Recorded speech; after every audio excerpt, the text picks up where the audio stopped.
Asiko kwa shorumbo ya. Acho uyi. Iyo zviri bambo yake. Vantoga. Bamba wakadzima ndana sekura cha ngenya imba yainayo. Paka mutigadzika pacha chikafu. Ndo paka muchaya akaenda mapurisa. Akasera mapurisa akamusofta kuti chakutsvakira kuti ugare. Ndapa ofu chakugadzirira. Pa ofu paya nanhasi. Dzata 2 weeks atoti ofu yacho. Hakuna chiro. Chekurya pachina.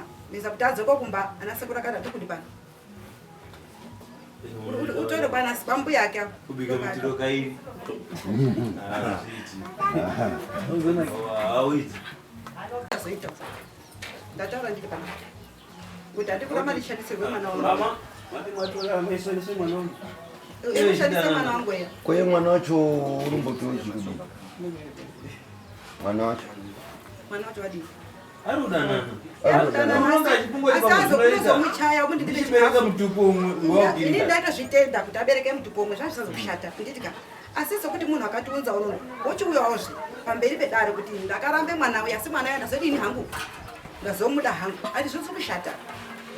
Ndanisazo kutomuzvitapa kuti abereke mutupo wairo ndibereke chihwa chimwe. Ndakanaka zvitenda. Uya henyi pana pati metabuda. Ndakanaka nezvifariro. Uya itidibe. Sekuti iye ndio akawanze kudari. Vamambo. Kana zvito zvondirwadza manje. Zvanoramba ichi. Mutibatsirewo. Aiwa kutoti tibatsirewo. Munobatsira. Uya kudai kutokubombera kuti tibatsirewo. Pakoti suti muruziya. Uyo utorisa. Ngambo amone. Wetiri kusungisa uyu. Isabhuku yo. Muzona. Nditori pasi pake. Saka munhu azozviona kuti ndiri pakangwa yakadini. Muri kutora nababasho. Muri kuzoona zvendiri kutaura.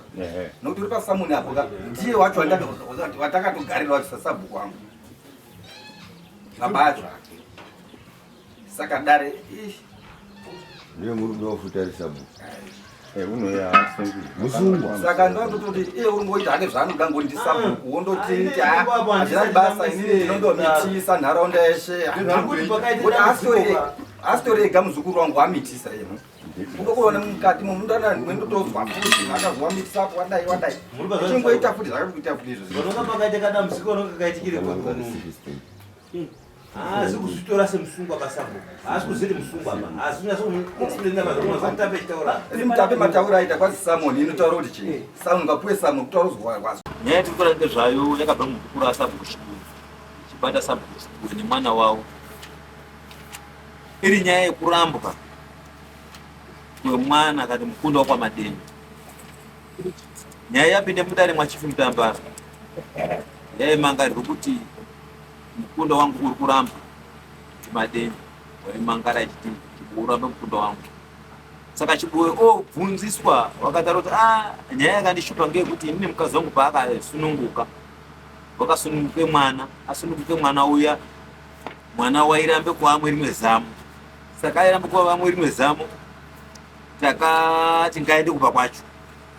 Aende kumba kwa mai. Mai ndiwo aindofamba echidini. Echibasiridze mukunda wawo. Abasiridze mukunda wawo kuzoya kwaakaita kumba. Akauya akarasire mvura paruwanzi. Saka zvakatinetsa ini kuti zviri kupiyei pamba pangu ini. Kuti wasuntaura chaita zviti mwana amwe ndicho chinyi. Saka ini ndakaona kuti mwana haasiri mwana wangu ba. Saka ini mwana ndakamuramba. Saka mwana handitoriba. Saka arambe kudaro wakaizokubatsiridzwa nemutape kuti no. Dai mwanga muri amwe mwaigare zvakanaka. Monangisisa kuti chiri kuitika chinyi. Kana chakaita kuti mwana asamwa chinyi. Muri pamwe kusamai nababa. Ndokaramba akandoni musoro kuti handidiba. Handichadi mukadzi. Saka arambe mukadzi. Mambo akatati ndaona mwazopetukirana pamberi apo. Uri kutoonyerwapo nganhu kuti mubati ndichaona mwadini mwazodzokerana ngerimwe zuva tichamutonga futi. Foshuwa zvava zvaita saizvozvo takazoshamisa kuti ona sekuru acho akuuya futi echitaura kuti mukunda wangu kurambwa uya ndiChibuwe watone pamwiri asi wakuye kumuramba futi. Saka wakamuruwa nyaya yacho ikaende kumapurisa.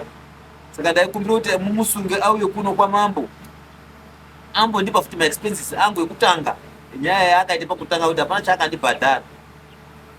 echishuya tichichionesana futi ngenyaya yadini yaita ngekuti mukunda wangu uyo waane mimba futi. Saka nhasi ndo painofanira kunga paitwe dare rake. Saka iye wataze kuuya. Saka mambo wati zvakanaka kuti tise next week aone kuteerwa mapurisa kuti aende kotorwa auye. Nyaya yake inotongwa futi zvakare. Ndo chimiro chenyaya yatinayo iri.